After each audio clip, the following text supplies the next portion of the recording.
Hello everybody, Charlie here at Beerfoot, and who's the ref? Today we have this guy. You may not know him because he's actually not from here. He's from the UK, Steve Randall. How you doing, Steve? Hi Charlie, good to see you. Yeah, good. It's very nice here. Just very warm, obviously, compared to the UK, so not used to this heat. Are you considering staying here just because of the weather? Very much so, yeah. I mean, this is probably double what it is back in the UK at any time, so I've got to say I'm enjoying the tan, so... Unfortunately, you're just here for a few months, right? You're doing a training for your pilot job. Yeah, correct. And you're going back to the UK. Give us a little bit of your history as a player and as a referee, which I know is pretty extensive. Yeah, I've played pretty much since I was born. I was down the rugby club at 2 months old. So yeah, grew up with a rugby ball in my hand. What's the name of the club? Old Dartfordians in Bexley Village, just southeast of London. Shout out to them. Shout out to Dartfordians. Okay. Yeah, so played since I was a kid. Unfortunately stopped playing because I dislocated my shoulder too many times when I was 18. So then went into rugby, followed my dad. My dad was a referee. Okay. So followed my dad. There are a lot of cases like, you know, yeah, very much like so. father, like son. Yeah, exactly. But yeah, followed my dad into refereeing. And then from 18, I'm now 33, so 15 years of refereeing. Slowly moved up the ranks in England, in the RFU.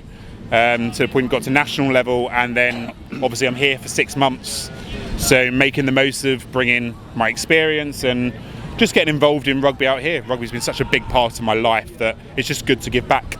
So nobody pushed you into being a referee? You no. Sort of slide in, right? Yes. Yeah, so thankfully I decided to do my refereeing qualification and my coaching qualification, but coaching's I found it was too annoying, just stood on the sideline, not being able to get involved. So had to get in the middle. And you can scream at the players from right there, right? Precisely. And where's the best point to watch any game is the middle. Exactly. So, and what has been your... I know you haven't ref a lot here because you just came in a little bit late. But for what you did, what are your thoughts on Florida rugby? I've enjoyed it. And how good are we with that law book?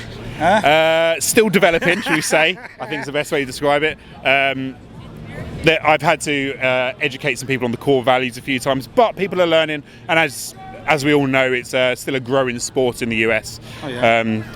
Not everyone's been in the same sort of situation as me, as playing it all their life. So unfortunately, a lot of players come to it quite later on in life in the US at the moment.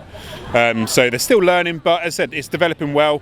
And it's good fun, and the main thing is everyone's here to have fun, enjoy the sun, and just camaraderie.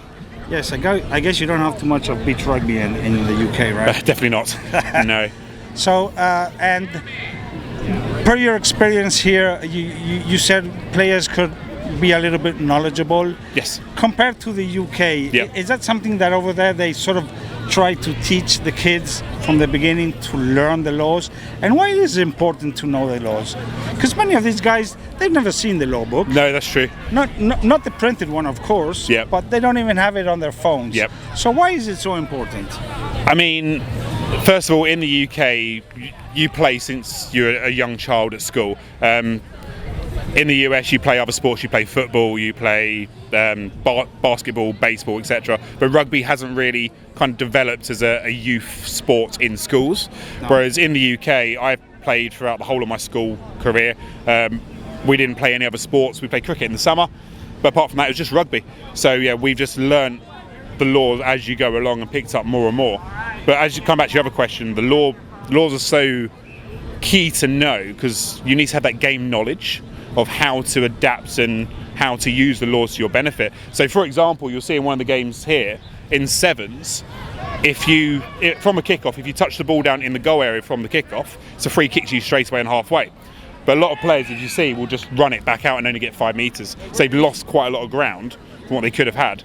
But if you look at some of the best players in the world, Richie McCaw, New Zealand, let's be honest, he was the world's best cheater, but got away with it because he knew the laws. So I've always said, as a flanker, I was going to say, knowing the laws helps you to cheat a little bit. Oh, yeah, definitely. Or take advantage of, borderline stuff. Remember, in rugby, it's only an offence if you get caught. Okay. So that's a good one. Yeah. If the referee doesn't penalise you for it, then keep doing it. Yeah. Play the ref, as they say. Play the ref. We don't have that concept here that much. Yes. There's something weird that I because I talk to a lot of people across all divisions, and there's like a fixation with the referee. Yeah. Like, forget about the referee. Yep. You play with the referee. You don't like him. Yeah. Or he's making weird calls. Well, just follow his weird calls, right? It takes and don't waste time and energy. It takes a different mentality to work it out. Yeah. But essentially, if the referee is missing one thing, particularly for one team, they're going to miss it for both. So exploit that. At the end of the day, the referee's interpreted a certain way. Use that to your advantage. If they're not penalising offsides, step up an extra metre. What is a law that has probably shouldn't say that, but oh well. What is a law that has been added to the law book in these past few years that you like?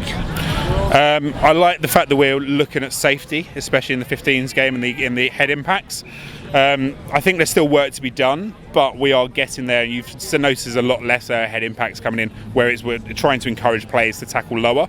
It got to the point where people were just too insistent of tackling upright, which then created too much risk around head concussions. And obviously, as we know, concussions can really seriously hurt someone and can have massive impacts in their day-to-day life in later life. So it's just a big push to improve quality of life following rugby, not just about rugby. Speaking of that, last week in the Lions game, that tackle, was it a penalty or was it not? So from my perspective, if we follow the it's been discussed like it has, yes, very much so. And I know World Rugby and Wayne Barnes have done their own little part about it.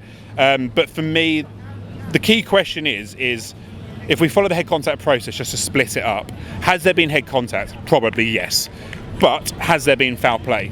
And that has to be assessed of what could actually be done in that situation. You guys have a hard job. Yeah, and if you say there's been foul play, you're looking at a red card. If you're saying there hasn't been foul play, then it's nothing. So it's one of those situations where it could either be red card or nothing, and there's no in between. So that's where the debates come from, and that's the beauty of rugby, where everything's up to interpretation.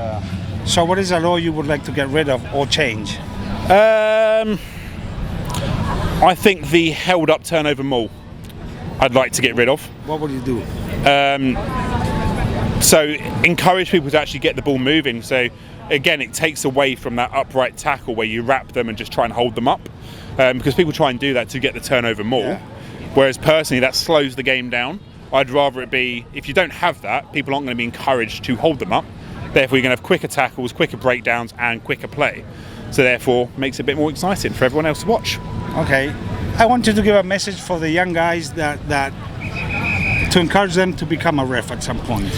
Why? So, just from my personal experience, as you can tell, obviously I'm not from here. This rugby isn't what's brought me here, but it's created a sense of friendship and a community around me. And you'll find the rugby community is just so vast. With refereeing, I've had opportunities to travel the world. I've been to tournaments all over Europe, all over UK, and even refereeing here in the US. So there's opportunities wherever you look with refereeing, and you can make those friends for life and explore the world, and also get free hotels to do so. So why not? Hey, Steve, thank you very much. Very much, I'm going to let you go because you probably have a game in a couple of I've got minutes. 4 minutes. Okay. Yeah. Thank you very much, and good luck. Thank you. See you later. Bye-bye. Thank you to my camera lady.